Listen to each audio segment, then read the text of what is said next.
exit row. Please hold the door shut for the duration of the flight. Hey everybody, welcome to Studio 64. My name's David. I've been searching the interzones for some more science, space and tech news to share with you. And I came across this over at space.com. Yes, Boeing's first Starliner Astronaut mission extended through June 18. And you should see the reason why. The additional time in orbit will allow the crew to perform a spacewalk on Thursday, June the 13th, while engineers complete Starliner systems checkouts. Systems checkouts, is that what they're called these days? Okay. There you go. Boeing's Starliner capsule approaches the International Space Station for docking on June the 6th, 2024. Yes, the first astronaut mission of Boeing's Starliner capsule will last a bit longer than we'd thought. Now, Starliner launched on June the 5th, carrying NASA astronauts Butch Wilmore and Suni Williams to the International Space Station, or the ISS, on a shakeout cruise called Crew Flight Test, or CFT. Now, Wilmore and Williams arrived at the orbiting lab on June the 6th for the roughly week-long stay, or so we thought. The duo and Starliner will actually get to spend a few more days off Earth, NASA announced over the weekend. Now, as usual, I'll leave the link to the main article below the video so you can pop in and check out these embedded links if you'd like. Go for a bit of a deeper dive. Makes for an interesting read. Yes, NASA and Boeing's space team set a return date of no earlier than Tuesday, June 18th for the agency's Boeing Crew Flight Test. The additional time in orbit will allow the crew to perform a spacewalk on Thursday, June the 13th, while engineers complete #Starliner systems checkouts, NASA ISS officials said on Sunday, June the 9th via X. Very, very interesting there. There is a little video here that I think we should watch, and we'll see the capsule actually docking with the International Space Station. We'll check this out, and then we'll carry on the conversation after that.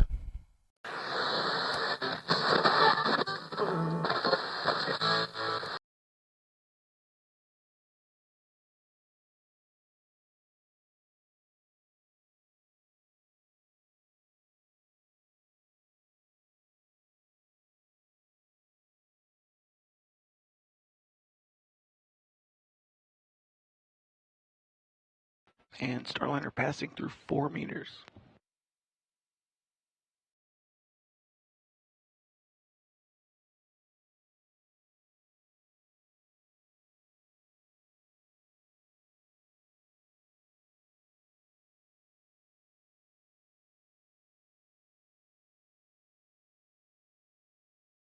Now less than 3 meters away from the International Space Station. Good performance calls coming from teams in mission control.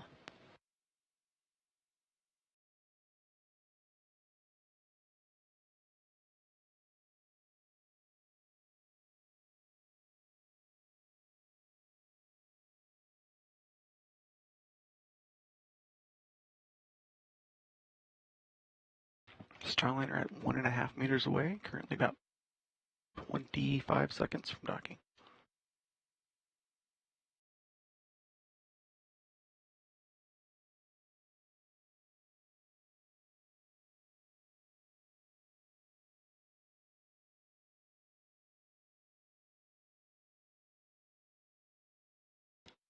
.5 meters.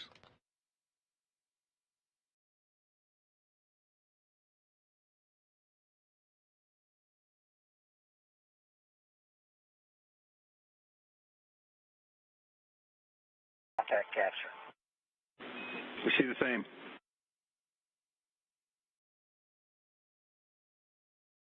At 12:34 p.m. Central Time above the southern Indian Ocean, we have confirmation of contact and capture of NASA's Boeing Crew Flight Test and Starliner aboard the International Space Station. Butch and Sunny have made their arrival.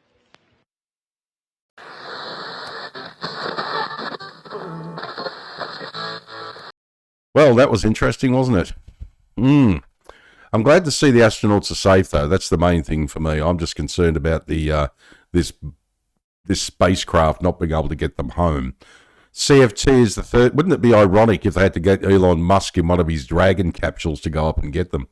CFT is the third space flight for Starliner following uncrewed tests towards the ISS in December 2019 and May of 2022. Meanwhile, Elon Musk has been up there, God knows, 40 times or something like that. It's fascinating.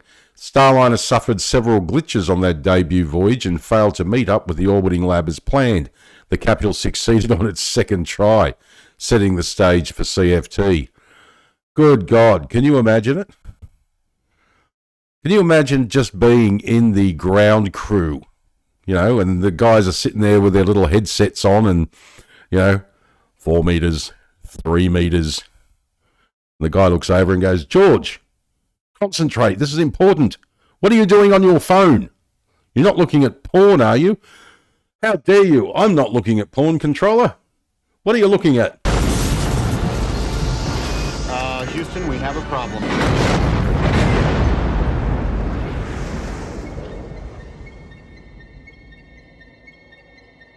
Oh, fuck! Fascinating, isn't it? The landmark crewed mission faced several hurdles on the road to launch. Road to the launch pad. However, for example, engineers discovered issues with Starliner's parachute system and its wiring. Oh dear, much of which turned out to be wrapped in flammable tape. Troubleshooting these problems and testing the fixes pushed CFT's launch date to the right. Oh, I thought you weren't allowed to say to the right these days. I thought that is that pushed it to the alt-right or far right? Fascinating. Yes, so issues with the parachute system. I think 2 words would have come from me if I was an astronaut. A, the capsule's too small, look at the size of me fat backside. And secondly, I'm out. Starliner has also encountered issues during CFT, including small helium leaks. Oh dear. And a few misbehaving thrusters, but these problems are minor, mission team members say, and they have been dealt with successfully so far. Now, if all goes well on CFT, Starliner will be certified to fly 6-month astronaut missions to and from the ISS for NASA. SpaceX already does this with its Dragon capsule. Elon Musk's company is in the middle of its 8th long-duration crewed flight to the ISS known as Crew 8. Both companies won contracts to provide this ferry service from NASA's Commercial Crew program back in 2014. And check this out. Boeing got $4.2 billion and SpaceX was awarded $2.6 billion. Okay. So SpaceX gets just over half of what Boeing got, and Boeing... Yeah. Good luck. Those astronauts, I feel so sorry for them. Dear oh dearie me. Just do us a favour, Boeing, and just get your act together. It's absolutely fascinating, isn't it? As I say, I'm really concerned about the astronauts. I hope they make it back safely because, as I say, all the rubbish aside, they're the ones that are putting their lives on the line. Not you or me, nor the executives back at Boeing sitting there collecting their fat bonus checks. Fascinating, isn't it? All right, well, my name is David. Thanks for joining us for another Studio 64 Science, Space and Tech News update. I shall see you in the next one. If you enjoyed this video, please like, share, subscribe. I'd greatly appreciate it. If you're up for it, drop a comment down below the video. I'd love to hear what you think. All right, take care. And as I always say, if you can't be good at it. And as I also always say...